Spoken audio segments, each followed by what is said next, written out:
Hi అండి, welcome to my channel. ఇవాళ lunch బాక్స్లోకి పుదీనా రైస్ చేస్తున్నా.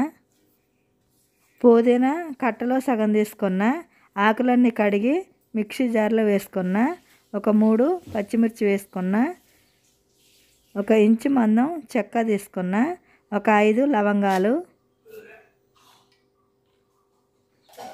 1 స్పూన్ అల్లం వెల్లుల్లి పేస్ట్ తీసుకున్న. అల్లం ఎల్లిపాయలు ఉంటే కూడా అవైనా వేసుకోవచ్చు, లేకపోతే పేస్ట్ వేసుకోవచ్చు.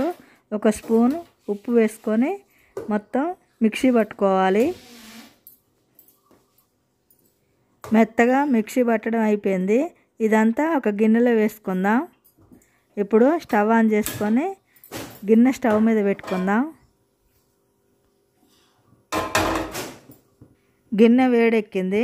4 టేబుల్ స్పూన్ల ఆయిల్ పోసుకోవాలి.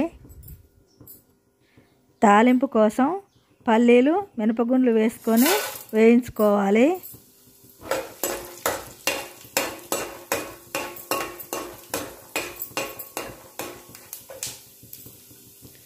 ఇందులోనే 1/2 టీ స్పూన్ ఆవాలు, 1/2 టీ స్పూన్ జీలకర్ర వేసుకోవాలి. అట్లనే ఎండుమిర్చి కూడా తుంచి ఇందులో వేసుకోవాలి.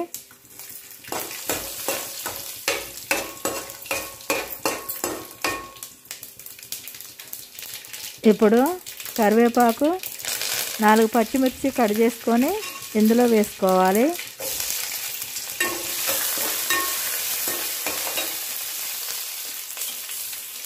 ఇప్పుడు ఉల్లిపాయ కూడా కట్ చేసుకొని వేసుకోవాలి. ఉల్లిపాయ ముక్కలు వేగేంత వరకు కలుపుకోవాలి.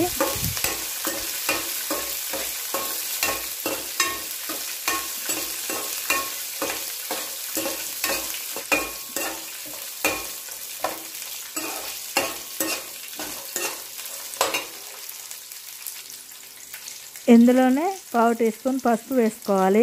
ఇదంతా కలిసేటట్టు కలుపుకోవాలి.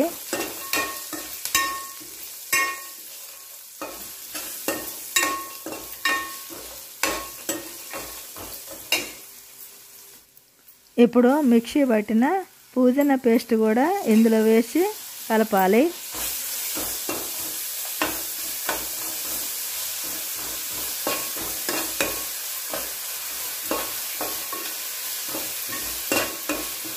పుదీనా పేస్టు పచ్చివాసన పోయేంత వరకు కలుపుకోవాలి. అప్పుడే పుదీనా రైసు టేస్ట్ బాగుంటుంది.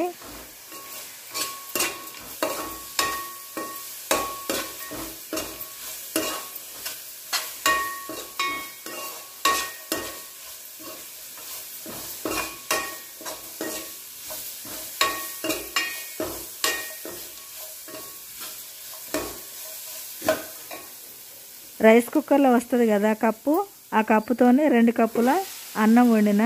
ఆ అన్నాన్ని ఇందులో వేసుకున్నా. ఈ అన్నం అంతా మొత్తం కలిసేటట్టు కలుపుకోవాలి. టేస్ట్ చూసుకొని ఉప్పు తక్కువ ఉంటే వేసుకోవచ్చు.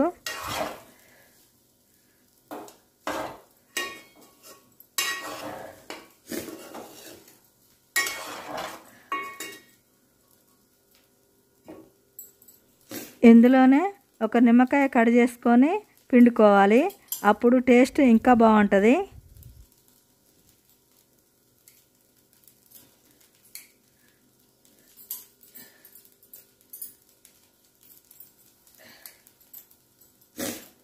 నిమ్మకాయ పిండినాం కదా, ఇప్పుడు ఇదంతా కలిసేటట్టు కలుపుకోవాలి.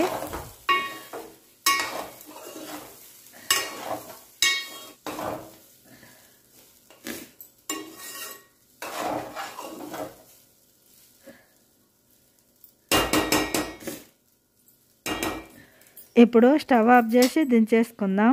అంతేనండి, అయిపోయింది పుదీనా రైసు. ఈ వ్లాగ్స్ మీకు నచ్చినట్టయితే లైక్ చేయండి, సబ్స్క్రైబ్ చేయండి. బాయ్.